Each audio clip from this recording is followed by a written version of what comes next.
Welcome everybody to chapter 7, where we are going to derive the so-called ASAD model. And more or less, we are really putting all markets together. It will be the case that we are combining the goods market equilibrium of chapter 3 and the money market equilibrium of chapter 4.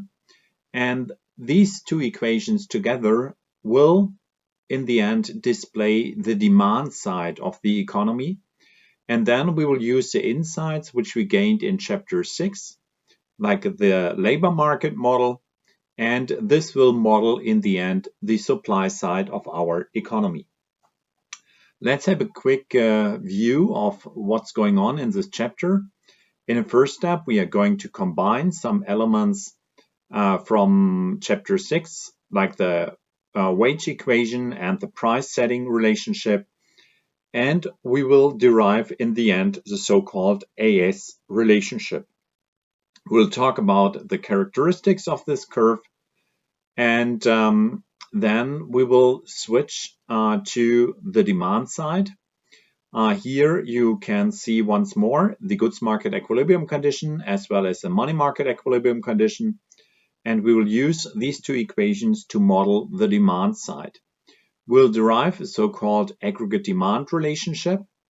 It will be downward sloping in a price GDP diagram. We'll talk about the characteristics, like in which direction will this curve shift in case that one variable changes. And then we will talk about the adjustment process in the medium run, but also in the short run. Like what kind of processes are going on? How can we characterize these two different equilibria, short run and medium run? In the end, it will be the case that we have derived this graph. In the lower part, there is this interest rate output diagram and the well-familiar IS and LM relationship. And in the upper part of the diagram, there is an upward sloping AS curve and a downward sloping AD curve. And we are drawing these two curves in a price GDP diagram. So in this chapter 7, it will be the case that we are able to explain why goods prices change. So we are able to explain phenomena such as inflation or deflation. So for the very first time in this course, we are able to come up with some explanations why the goods prices increase or decrease. Let's go to the first slide again, and I would like to make one additional comment. Until now, like in chapter 5, we were working in one macroeconomic model where more or less the underlying macroeconomic situation of the economy is as follows. There's a very severe recession. The economy is not operating at the capacity constraint and unemployment rates are pretty high. What does it imply? Let's have a look at one large bakery, and this bakery has 100 ovens. But only 75 ovens are heated up to produce something because of the fact that we have a lack in demand. The economy in chapter 5 is in a very severe recession. So we are not using all of the capital units which are there. We are only using 75% of the capital units. And we are also using only 75% of the labor force. 25% of the labor force is unemployed. So this is the setting in chapter 5, a very severe recession. And that's completely different in chapter 7, where we assume that the economy is in a normal stand of the business cycle. So we are in a normal stand of the business cycle, which implies that we are like at 100%. Unemployment is not a big problem in this model. Like the macroeconomic situation in these two different models are completely different. And this is very important to keep in mind that in the beginning, like in the initial equilibrium, the economic situation is completely different in these two models. Let's get started. We would like to use the wage setting relationship and the price setting relationship to derive the aggregate supply curve.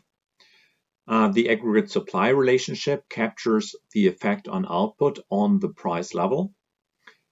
What is important is that the relationship between wages, prices, and price expectations, they affect this relationship. In chapter 6, we derive the wage setting relationship. W is equal to the expected price level times the function f, which depends on u and z. The second equation, this is the price setting relationship. The price depends on the marginal cost, W, but also on the markup, this mu. One assumption in chapter 6 was that the realized price level P was always equal to the expected price level PE. In chapter 7, we will abolish this assumption, and instead we will assume that this relationship P equal to P expected only holds in the medium run, but it doesn't hold in the short run. In the short run, the realized price level can depart from the expected price level. So in the short run, the realized price level P can deviate from the price expectations, and therefore in this chapter we have to distinguish P and PE. These are two separate variables. We combine the wage setting equation and the price setting relationship. So we are inserting like the right hand side of the wage setting relationship, and we are inserting this right hand side into the price setting relationship, and then we can deal here with the combination of the price setting and the wage setting relationship.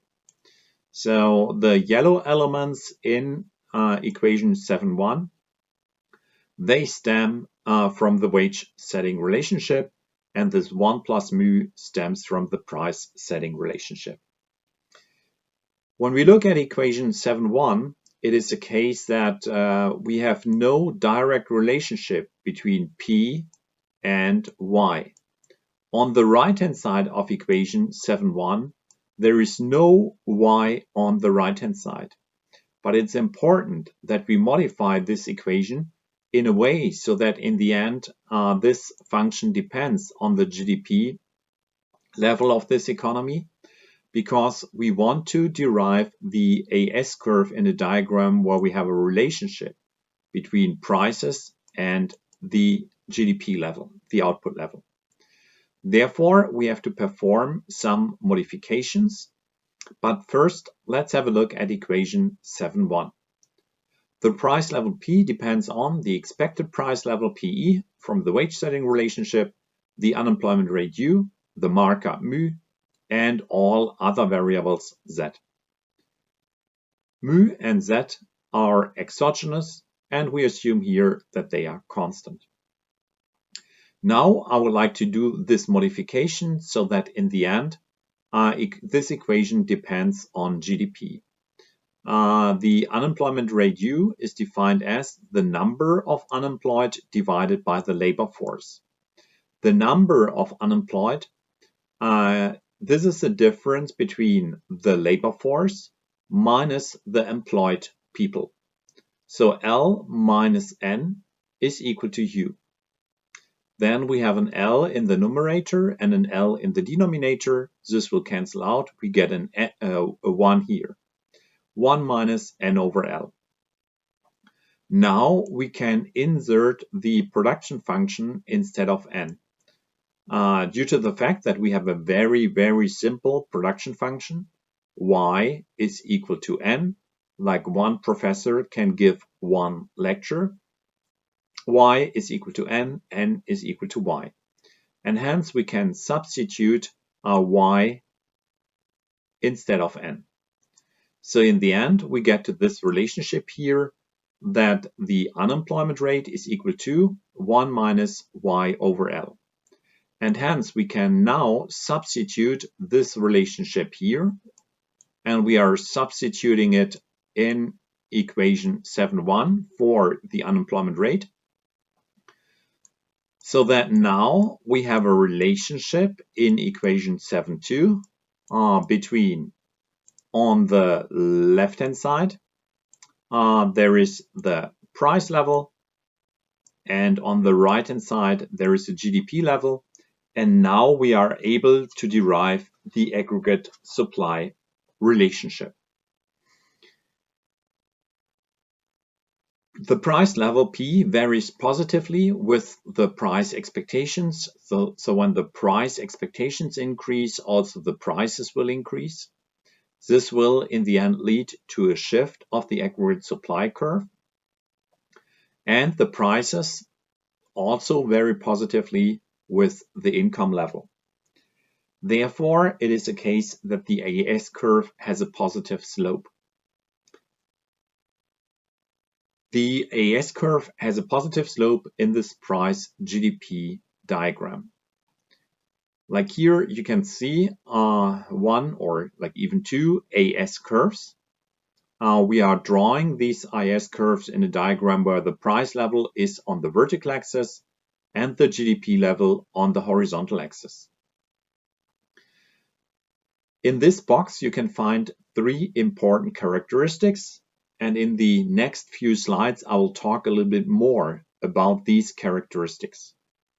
The AES curve has a positive slope. Furthermore, the aggregate supply curve also runs through point A, and this point is a very special point. And an increase in the expected price level will shift the AES curve upwards. So when the expected price level changes, then the AES curve shifts upwards. Let's talk a little bit more about these three characteristics. And in the beginning, I would like to focus on the slope of the AES curve. An increase in output increases the price level, so the AES curve has a positive slope. Why is that?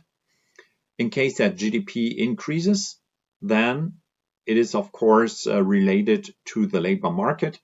We can only produce more in case that we put more labor into the process. When the employment N increases, unemployment U decreases. When the unemployment rate U decreases, it's a case that the labor unions or the employee has better bargaining power. Therefore, the wages are higher, and in case that the wages are higher, then it will be the case that the cost of the company are higher, and therefore the prices are higher. Hence, we have a positive relationship between Y and P, and the AES curve has a positive slope. What else? Second characteristic is that the aggregate supply curve runs through point A. What is special with this point A is that in this point, the realized output level Y is equal to the natural level of output. And hence we know from chapter 6 already that in this situation, the realized price level has to be equal to the expected price level. Or putting it the other way around in chapter 6, like we assumed that P is equal to PE, and like the corresponding unemployment rate was labeled as the natural rate of unemployment, and the corresponding output level was labeled as the natural rate of output. So the AES curve is running through this point, which will be in the end the medium run equilibrium. In case that we look at other points, then we are not in an equilibrium, not in a medium run equilibrium at least. In point B, it's a case that the realized GDP level is larger than the natural rate of GDP. So the economy is in a kind of boom. In a kind of boom, unemployment rates are pretty low. Therefore, bargaining power is very high. wages are very high, and when the wages are very high, the cost structure of the companies is very high, and the prices are higher than expected. In C, it's a case that the economy is in a kind of recession. Y is smaller than Yn, so employment is also lower, unemployment is higher. When the unemployment rate is higher, then the labor unions have a bad bargaining position.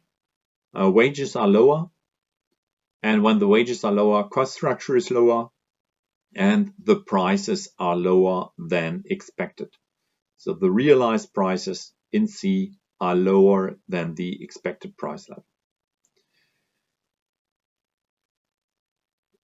Third characteristic, a change in the expected price level shifts the AS curve upwards.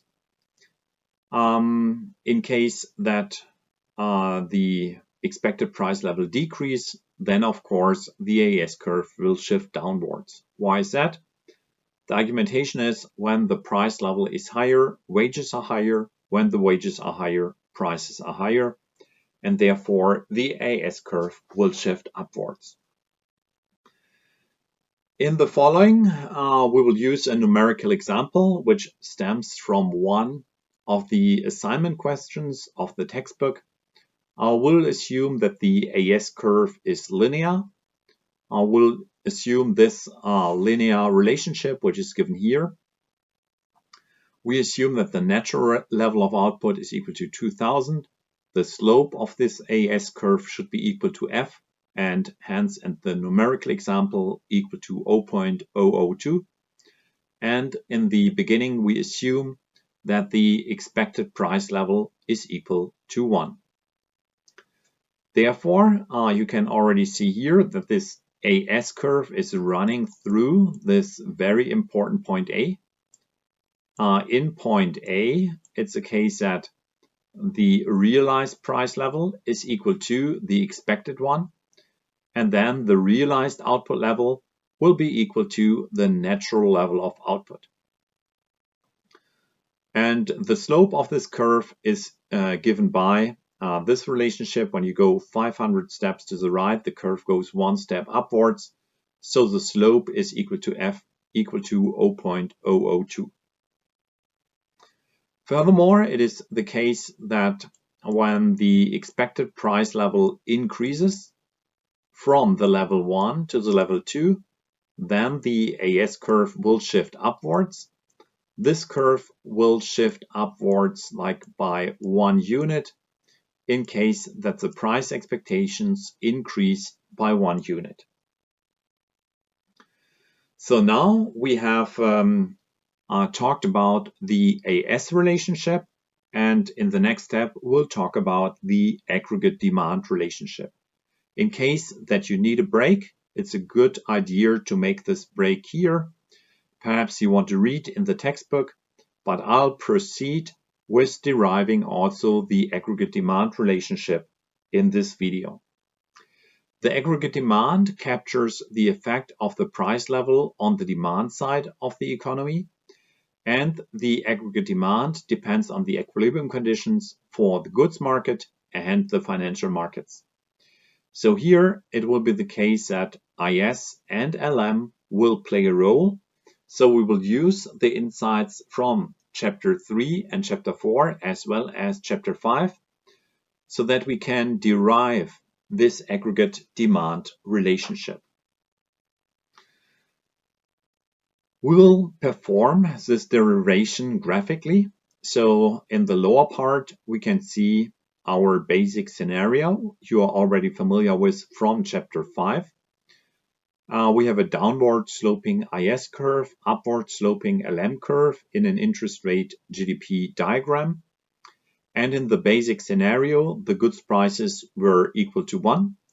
The realized level of output was equal to 2000 and the interest rate was equal to 10.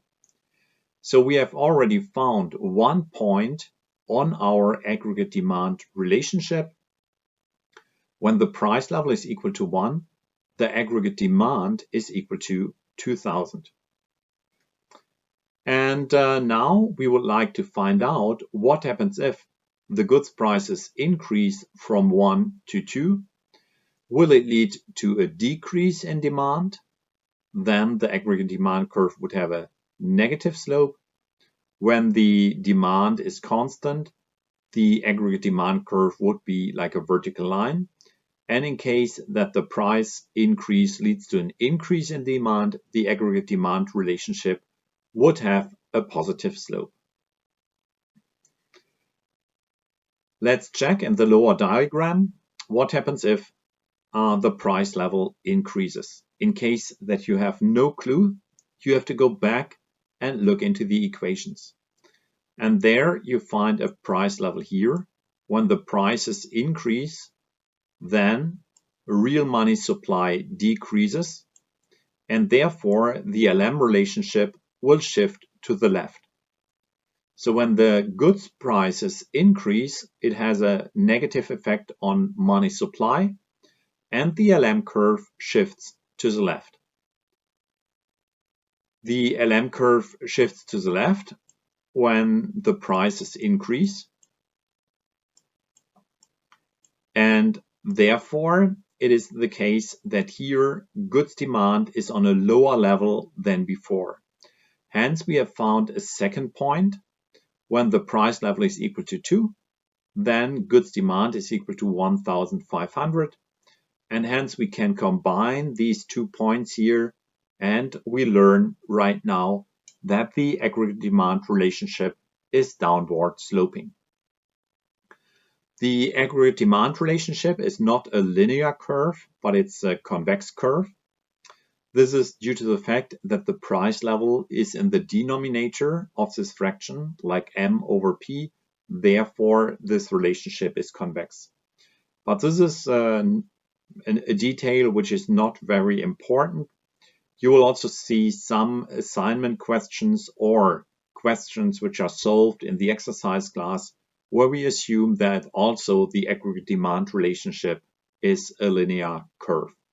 But here we want to be precise, and the aggregate demand relationship is indeed non-linear. The aggregate demand relationship, the aggregate demand curve will shift to the right in case that one variable changes, which leads to an increase in demand. So for example, when the autonomous component of consumption increases, or the autonomous component of investment increases, or if government spending increases, then the aggregate demand relationship shifts to the right. Demand is also higher when the taxes decrease, because then disposable income increases and consumption will be up. And demand will also increase when money supply increases or the autonomous component of money demand decreases, because these two shocks will lead to a decrease of the interest rate, and then the demand for investment goods is higher, and hence this is also a positive goods demand shock in the end. So here you can see all the factors which lead to a shift of the aggregate demand relationship to the right. In the next subsection, we'll talk about the equilibrium in the short run and the equilibrium in the medium run. The equilibrium in the short run is given by the intersection of the AD curve and the AS curve. So when we look at this diagram, then the short run equilibrium is in point A. Point A is the short run equilibrium. And when we now compare point A with point B, then we get the information that the economy right now is in a boom. The realized GDP level is higher than the natural level of output, and therefore the realized price level is also higher than the expected one. And this point A is of course like a short run equilibrium, but it's not a medium run equilibrium, because some adjustment will take place from the short run to the medium run. So right now, it seems to be the case that the realized price level is on the level PA, but the expected price level is on the level PB. So the expected price level is on the level PB. So the realized price is larger than the expected one.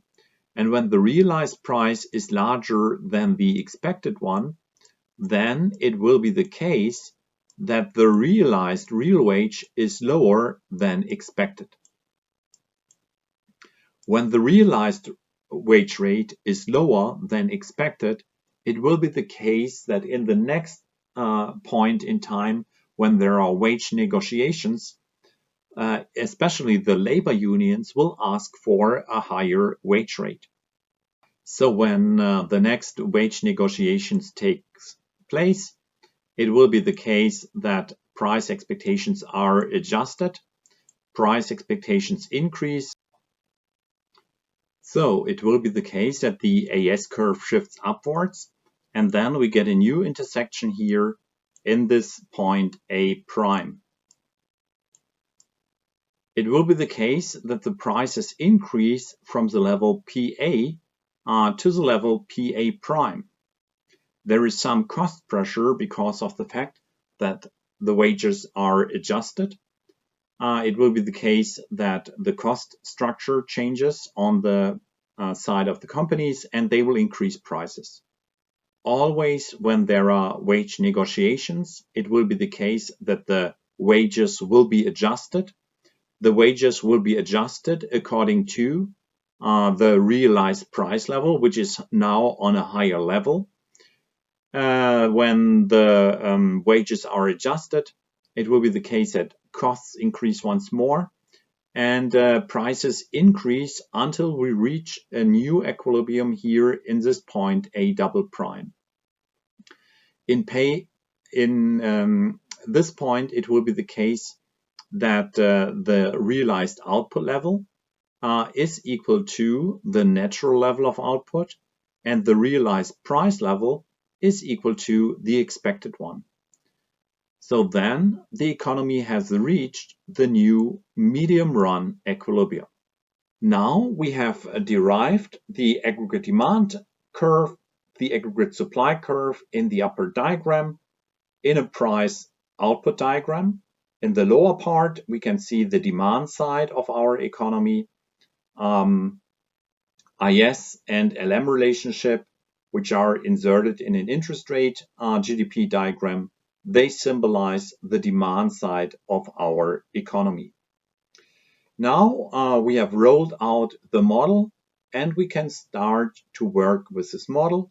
For example, in the next step, we will discuss an expansionary monetary policy. Nevertheless, you will need some time to digest. Please take a break here and check whether you have understood everything. Perhaps you have to go back to the textbook in order to understand the outline of this model. Thank you very much. Have a nice day and bye-bye.